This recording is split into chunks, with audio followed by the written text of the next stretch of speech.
দীপ্ত আলো নাও হে মুমিন অন্তরে, প্রভুর প্রেমের নূরের বাতি দাও জ্বালিয়ে মন তোরে। বিসমিল্লাহির রহমানির রহিম। মুক্তির মূল মন্ত্র ইসলামী শাসনতন্ত্র। শুধু নেতা নয়, নীতিরও পরিবর্তন চাই। পীর সাহেবের চরমনায় আহলান সাহলান পবিত্র মাহে রমজান। আহলান সাহলান পবিত্র মাহে রমজান। চরমনায় পীর সাহেবের সালাম নিন। মাহে রমজানের পবিত্রতা রক্ষা করুন। ইসলামী শ্রমিক আন্দোলন বাংলাদেশ যশোর জেলা শাখার পক্ষ থেকে আপনাদের সবাইকে জানাই পবিত্র মাহে রমজানের শুভেচ্ছা। সুপ্রিয় যশোরবাসী, পবিত্র মাহে রমজানের পবিত্রতা রক্ষা করুন। দিনের বেলায় হোটেল রেস্তোরাঁ সবই বন্ধ রাখুন। মা বোনেরা চলাফেরায় শালীনতা বজায় রাখুন। বেশি বেশি করে ইস্তেগফার পড়ুন। দেশ এবং জাতির কল্যাণে আল্লাহর সাহায্য কামনা করুন। তারাবি 8 রাকাত নয়, তারাবি 20 রাকাত কায়েম করুন। অশ্লীল নগ্ন পোস্টারিং বন্ধ করুন। শ্রমিকদের অধিকার আদায়ে সজাগ থাকুন। শ্রমিকের ঘাম শুকানোর আগে তার মজুরি পরিশোধ করতে হবে।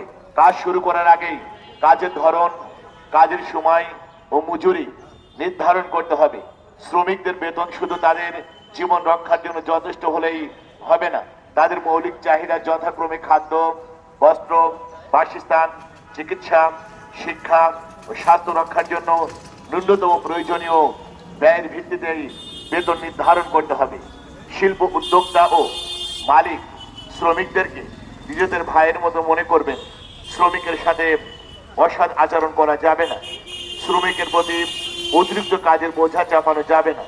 অতিরিক্ত কাজের দায়িত্ব দিলেও তাকে সহযোগিতা করতে হবে। অতিরিক্ত কাজের জন্য অতিরিক্ত মজুরি দিতে হবে। তাদের সাধ্যমতো দায়িত্ব পালনের সুযোগ দিতে হবে।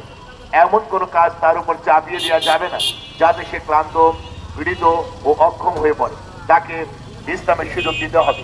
পবিত্র মাহে রমজান উপলক্ষে ভেজাল খাদ্য পরিহার করুন। খাদ্যে রং মেশানো এবং কেমিক্যাল মেশানো বন্ধ করুন। দ্রব্যমূল্যের দাম সহনীয় পর্যায়ে রাখুন। সর্বোপরি পবিত্র মাহে রমজানের পবিত্রতা রক্ষা করুন। প্রচারে ইসলামী শ্রমিক আন্দোলন বাংলাদেশ যশোর জেলা শাখা। প্রিয় যশোরবাসী, পবিত্র মাহে রমজানের আগমন উপলক্ষে 27শে ফেব্রুয়ারি বৃহস্পতিবার বিকাল 4 ঘটিকায় খুলনা বাস স্ট্যান্ড জামে মসজিদ থেকে রমজানের স্বাগত র্যালি বের হবে।